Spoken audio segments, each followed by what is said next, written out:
Tiens, et si je vous disais que malgré la crise, le patrimoine des Français, des ménages d'ailleurs, se porte bien, il a même profité, tiens, de la pandémie. C'est ce qui ressort d'une étude du Crédit Suisse. Bonjour Émilie. Bonjour David. Alors on va préciser que c'est une étude menée au niveau mondial, donc ça ne concerne pas que les Français bien sûr, que tout ça est une moyenne. Et évidemment, tout le monde n'a pas vécu la crise de la même manière, de la même façon.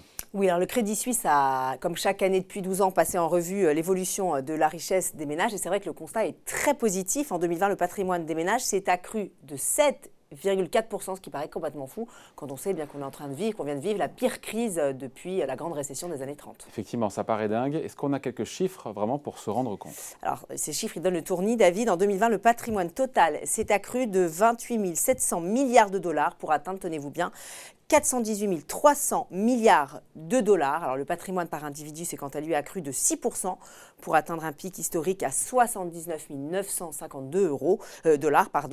Finalement, nous dit le Crédit Suisse, la création de richesse a été complètement déconnectée des difficultés liées au Covid. Comment on explique cette bonne santé financière des ménages alors que, pardon, on le sait bien, on a vécu une crise d'une violence inouïe? Alors on en a souvent parlé, les ménages ont été confinés, empêchés de consommer pendant tous ces mois, ils ont mis de côté, ils ont moins dépensé et se sont créés un confortable surcroît d'épargne. Et puis bien sûr les ménages, vous le savez bien David, vous en parlez souvent ici, ils peuvent dire merci aux banques centrales et à leurs politiques accommodantes qui ont permis de maintenir des taux bas et donc de revaloriser les prix de l'immobilier et également les actifs financiers. Et donc la bourse, mais puisqu'on parle justement de la bourse, ça a été un peu, on le sait, les montagnes russes. L'année 2020 avait pour le coup mal commencé. Alors c'est vrai, après le plongeon des marchés au premier trimestre, la richesse des ménages s'est redressée, nous dit le Crédit Suisse. Elle a même rattrapé ses pertes dès juin 2020 avant de réaliser une très belle percée avec l'envolée des placements boursiers. Mais David, on le disait, tout le monde n'est pas logé à la même enseigne, tout le monde n'a pas la chance d'avoir un patrimoine immobilier ou un patrimoine boursier. Voilà, cette étude, évidemment, Émilie, du Crédit Suisse, c'est une moyenne, vous l'avez dit, mais ça cache de grandes disparités parce que certains ont subi cette crise de plein fouet. Oui, alors on peut déjà noter des disparités au niveau géographique. La richesse mondiale a par exemple beaucoup plus progressé aux États-Unis ou en Europe. En France, on est plutôt bien lotis d'ailleurs, puisque la richesse moyenne s'élève, selon le Crédit Suisse, à 300 000 euros et on compte plus de 2 millions de millionnaires à travers l'Hexagone.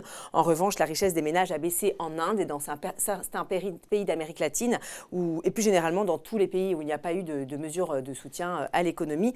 Et puis évidemment, David, ces disparités, on les retrouve aussi par niveau de richesse. Ouais. Après, certains vont dire, en nous regardant, mais c'est toujours la même histoire. D'un côté, on a des riches qui s'enrichissent en temps de crise et les plus modestes qui s'appauvrissent. Alors, il y a un peu de ça, même si c'est un petit peu simpliste comme approche. En tout cas, la richesse, elle reste toujours très concentrée.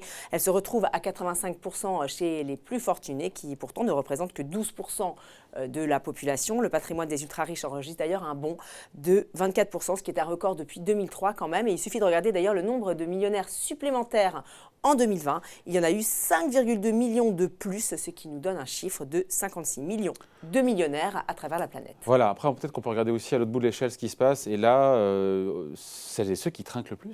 Alors, le Crédit Suisse ne nous donne pas beaucoup d'infos. C'est un petit peu la limite d'ailleurs de cette étude qui se concentre surtout sur l'autre partie de l'échiquier. On apprend juste que ce sont les plus vulnérables qui trinquent, ce qui n'est vraiment pas une surprise. Alors les femmes, les minorités et les jeunes, mais on n'a pas beaucoup de données chiffrées sur cette catégorie. L'étude nous donne en tout cas des projections pour les 5 prochaines années. Alors on apprend que la richesse mondiale devrait continuer d'accélérer pour atteindre 583 000 milliards de dollars en 2025, avec 84 millions de millionnaires et 344 000 ultra-riches à travers le monde. Voilà, des ménages plus riches malgré la crise et après la crise. Voilà, merci Émilie. Bon week-end. Bonne journée.